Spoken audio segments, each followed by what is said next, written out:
Hello, welcome to Italics, the Italian American magazine. I'm your host, Anthony Tamburri.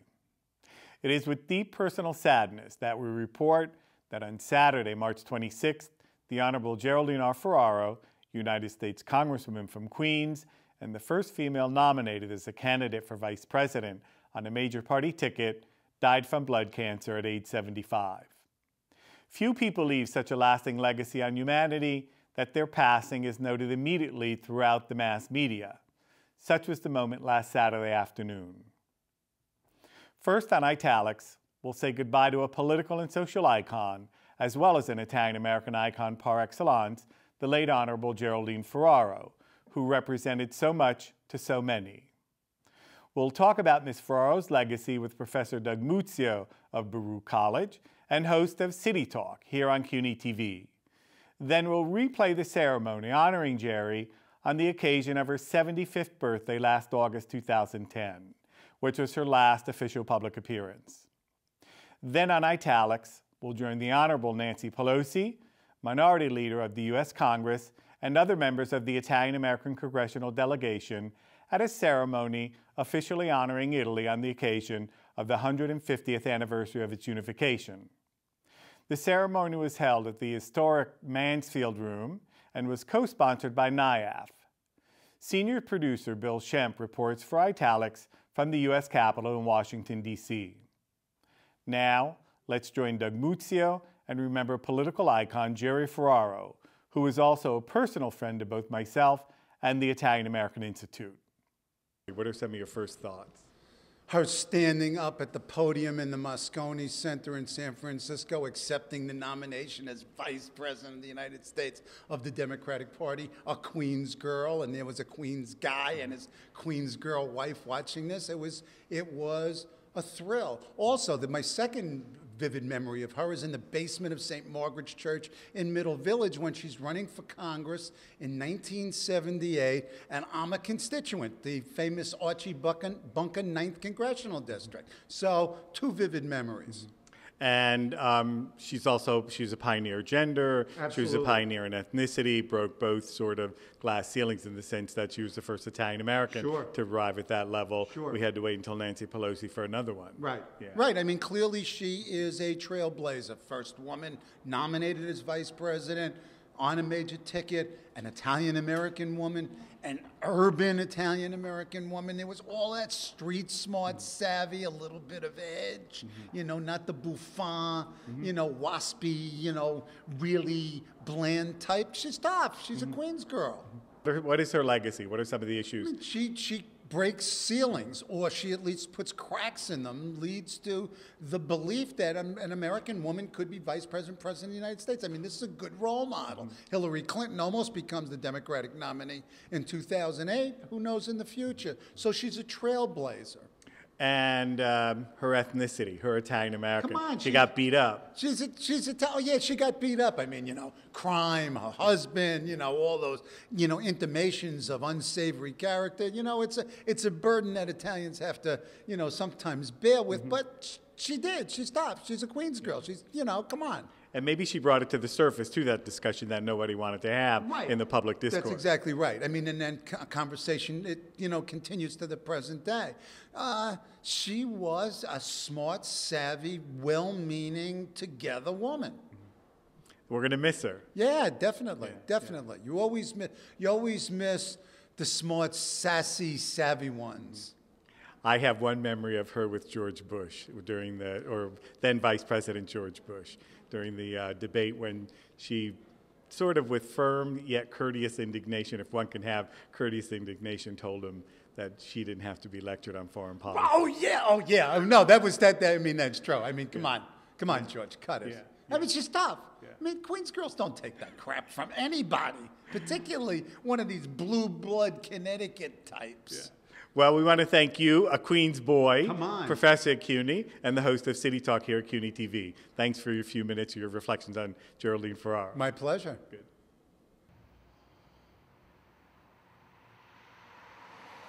Good morning, ladies and gentlemen, distinguished guests, and welcome to the special dedication ceremony of the Geraldine Ferraro Post Office Building. This day is made even more significant because today, August 26th, is Women's Equality Day.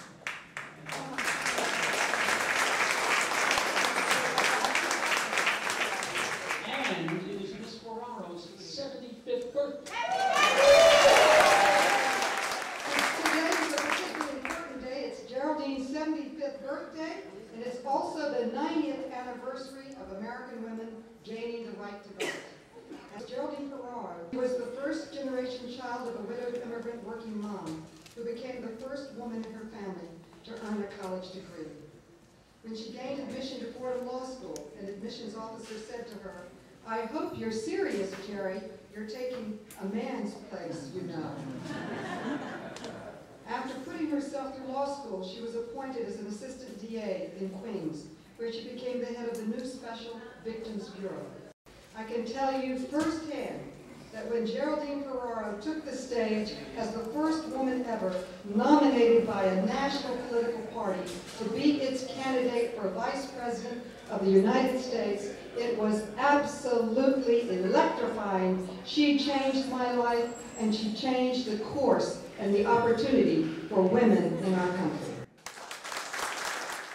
That today, the income of working women plays an increasingly critical role in the economic well-being of families.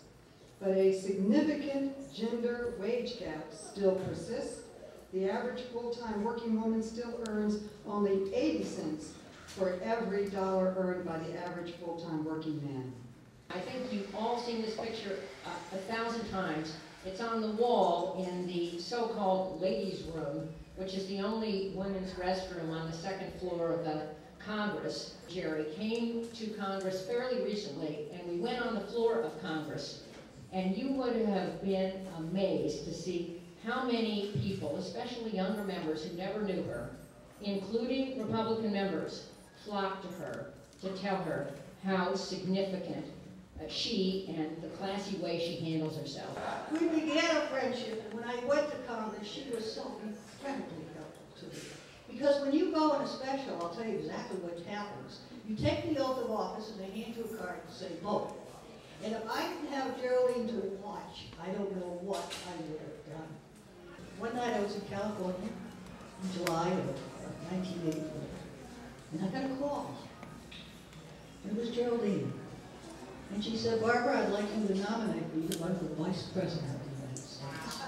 I said, "No, Geraldine. You want me to second you for Vice President of the United States?" She said, "No, why not have a woman nominated?" It was the most wonderful, wonderful night of my life. And it just resounded all over the United States. And as a result, when Jerry and I were first in Congress, you know, it was only about 21, 22 women there. Now there's over 70. There's 16 or 17 women in the Senate. All because Geraldine Ferraro had the courage to go forward. 1984, we have this historic candidacy for Vice President of the United States. And then 8 years go by, but in 1992, there's an explosion of women being elected to the United States Congress. And I put that down to the initial inspiration in 1984 when women started filling the pipeline. More and more women were looking at this candidacy at Geraldine Ferraro and saying, I could do that. And they run for school board, and city council, and county council, and state government. What I would like to see, and I intend to see this in my lifetime, is half the Congress be women like Geraldine Ferraro. As a post office for Long Island City, this is truly a pleasure and an honor. Post office renamed Geraldine Ferraro Post Office. Just a little history. I tell you what, you couldn't pick a nicer place. This office was built in 1929. You can see the molding, grass boxes. It's a truly beautiful building. I want to go back a little bit and talk about why the post office is something that I was involved with as a member of Congress. In 1978, I was head of the Special Victims Bureau. I go up the street and people say to me, "So, what are you going to do about the zip code?" Well, it turns out that this beautiful area was zipped into Bushwick, which was at that time, I don't know what it is today. And these people were being charged more for their cars, for insurance, for their home insurance, for every kind of insurance you could possibly think of. So I said, I'm going to do something about that when I get elected. And the first thing I did was seek out the Post Office and Civil Service Committee. He came in and he said to me, we don't do that. It's an expensive thing. Don't do it. And I explained to him the terrible circumstances for these people. He said to me, get 50,000 signatures. I remember this was before, the computer stuff. We physically got out and got 50,000 signatures. Came back with a pile, gave it to him. He changed the zip code, and I became the Queen of Queens. So I thank you all for being here. I thank you for sharing the day with me. I love being 75, and I'll be happier to be 76, 77.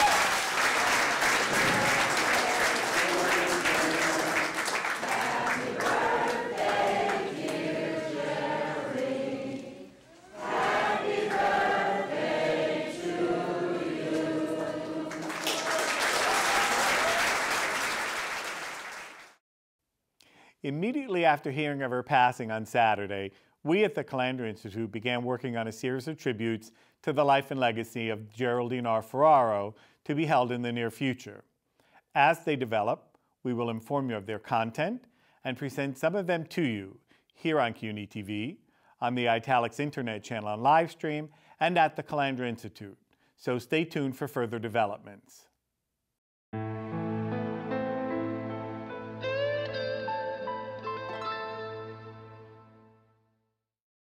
Next, we'll take you to Washington, D.C. in the U.S. Capitol, where Minority Leader Congresswoman Nancy Pelosi and other members of the Italian-American delegation of the 112th U.S. Congress officially honor the Republic of Italy and the Italian ambassador to the United States, the Honorable Giulio Terzi di Sant'Agata, on the 150th anniversary of its unification from assorted regional city-states to a single nation.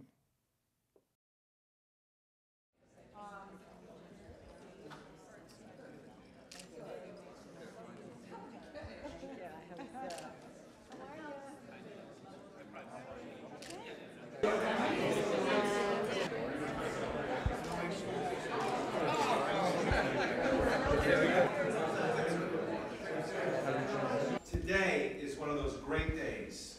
Now you may all say it's St. Patrick's Day. As we celebrate the 150th anniversary of the Republic of Italy. And we are very blessed as the National Italian American Foundation to have such friends as members of Congress, all of you that are here today, to celebrate with us. Because this is really a celebration not just of the founding of Italy, but really of the partnership between our two countries. And we have with us here today the Democratic leader of the U.S. House of Representatives, our very, very good friend, Congresswoman Nancy Pelosi. Congresswoman Pelosi. Thank you, John. Thank you, John. Thank you for your leadership, ongoing, boundless energy on behalf of our great heritage, which we share, which crosses party lines, right, Mr. Tiberi? I'm so pleased to be here with our colleague, Mr. Tiberi, who I think Mr. Pasquale, the co-chair of the Italian-American Caucus, is on his way, but he said, Congressman Tiberi can represent me. So if that shows you how strong the bond is of our Italian-American heritage. The time that I have allotted to me, I'm going to use for this purpose. I'm very proud that this week our president, President Obama, issued a proclamation on the 150th anniversary of the unification of Italy, the Republic of Italy.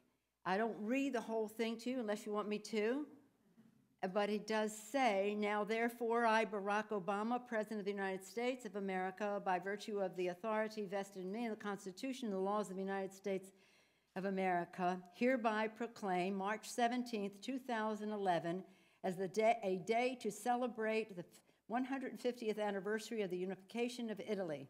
I encourage all Americans to learn more about the history of Italian unification and to honor the enduring friendship between the people of Italy and the people of the United States. And I want to give this proclamation, it's the President's proclamation, but it fits comfortably in sequence with a statement made 50 years ago, one of the first statements made by President John F. Kennedy as a new President of the United States, his proclamation at the time of the 100th anniversary of the unification of Italy. And so, again, 100 years. How could it be 50 years have gone by? Oh, my God. Well, we won't go into that. But here we are 50 years later with another young president appreciating the relationship between our two countries, between our two peoples.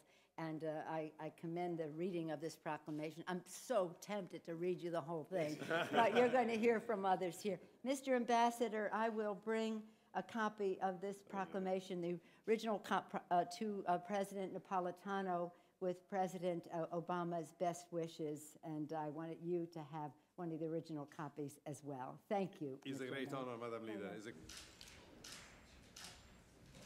It is a tremendous honor to be here with all of you today to recognize the 150th anniversary. Some people are so excited about St. Patrick's Day, they have no idea what's really, really important, right? And on behalf of, as Ms. Pelosi said, Mr. Pasquale, who co-chairs the Italian-American Caucus with me, it's an honor to present to you, Mr. Ambassador, this, which also has in it that wonderful statement from President Kennedy celebrating 100 years of the birth of the Italian Republic. And so, without further ado, I won't read it because we'd like to hear from you as the official representative of the Italian government. We, as Democrats and Republicans, stand together with you in celebrating the wonderful 150 years and look forward to 150 more of a wonderful relationship with the people of Italy. God bless you. Thank you. Thank you. Thank you. Madam Leader, Congressman Tiberi, and also Congressman Pasquale, and as the head of the Italian-American Congressional Delegation, I want first of all to say how much President Napolitano has appreciated the official proclamation by President Obama, and he has told me that he will express his personal wish when we are going to meet on 22nd in Rome personally. So thank you very much. I wanted to anticipate the strongest appreciation through you to President Obama for the beautiful concept, but especially the sense of friendship between our countries and our people that he expressed in his proclamation. But we would like also to express a personal appreciation to congressmen and to the delegation, the Italian-American delegation in the House of Representatives. Viva l'Italia, viva gli Stati Uniti. I have the honor of representing the most Italian-American district in the entire country, Staten Island and part of Brooklyn. So how incredible is that? And Staten Island is the home of the Garibaldi Museum. And I just dropped the bill that we spoke about for the gold medal for 150 years, in honor of the 150 years of the unified Italy for Giuseppe Garibaldi, the gold medal posthumously awarded. We're very excited about that on Staten Island and Brooklyn, and I hope all of you are as excited as I am. So thank you so very much. And I just want you to know it's a very tough day for celebrating because half my district is mostly Irish and the other half is Italian. So we have to represent them all. God bless each and every one of you. Thank you. Remember, St. Patrick was a great Italian. So is my fellow senator, Senator Barrasso. He's from southern Italy, I'm from northern Italy, and in the history of the United States, we're the only Senate delegation that has been all Italian. Right now, we're celebrating and trying to get a gold medal for Garibaldi for the 150th year of the unification of Italy. And Michael Grimm on the House side's working on that. And so we'll hope that we can get that through both sides and get it finished up so that we can have another celebration. But I just want to thank you for all that you do at keeping track of the Italian Americans and also having different events and things to keep everybody together and on the same track. I think this is the most united country in the world. One thing that people have mentioned, but as we celebrate the 150th anniversary, the United States, if I'm not mistaken, was the second country to recognize the Republic of Italy. It was the United Kingdom and then the United States. And to think back, as we were in the beginning of the Civil War, that President Lincoln stopped to recognize this new republic. What an amazing statement that is in that moment in time, and now 150 years later to see the relationship between our two countries. For me, it's an honor as a board member of the National Italian-American Foundation to be able to participate in such an historic moment. And it truly is, because we are fortunate. I was reading an article in the New York Times the other day about what was happening in Afghanistan, And whatever your feelings are on the politics of Afghanistan, Italy has one of the largest delegations, largest grouping of troops there, over 4,200. The New York Times did not see fit to mention that in the article. And that, as an American and as an Italian-American, troubles me, because we have no greater friend in the world than Italy. And we should never forget that, especially on the day where we celebrate their 150th anniversary. So with that, thank you for coming. È un piacere. Ci vediamo presto. Thank you.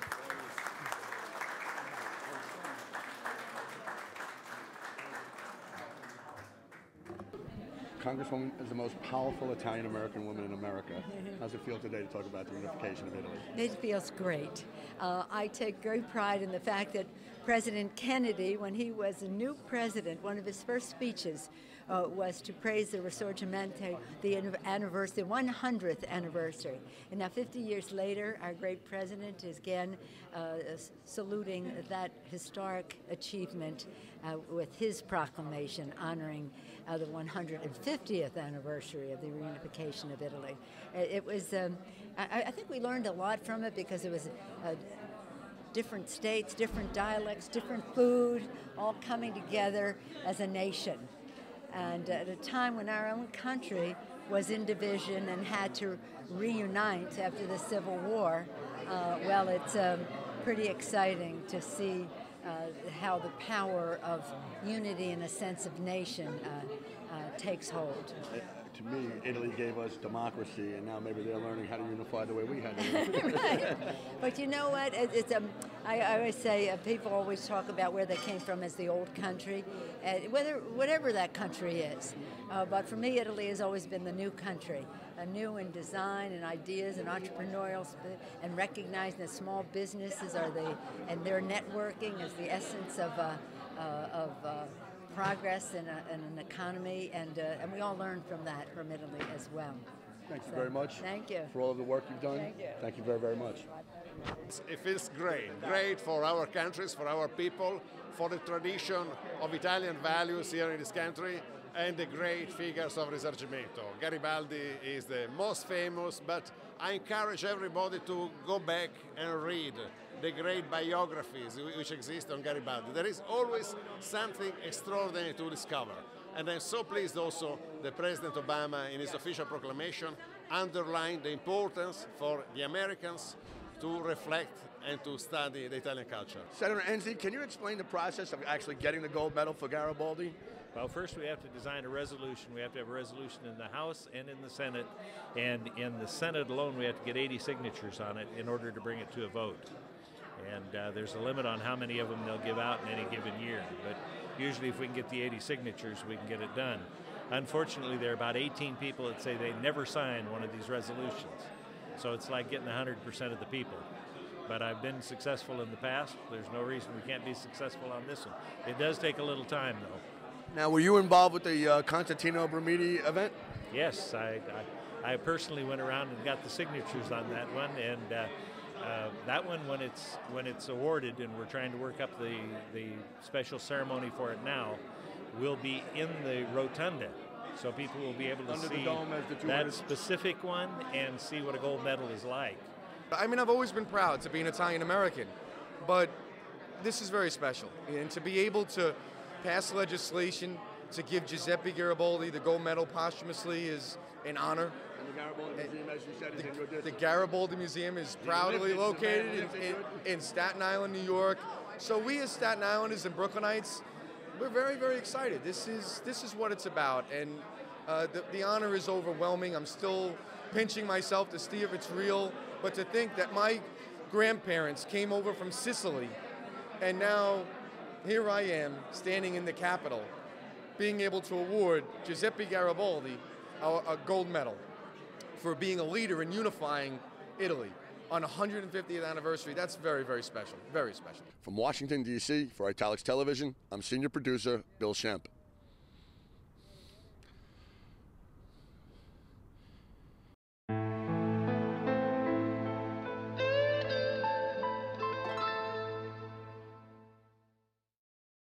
Well, that's it for this edition of Italics. Next month, we'll take you to the official ceremonies and observation of the centenary of the Triangle Shirtwaist Factory fire at the Brown Building in Greenwich Village, the site where it occurred 100 years ago on March 25, 1911. Again, thanks for watching. I'm Anthony Tamburri. See you next time. Arrivederci alla prossima puntata.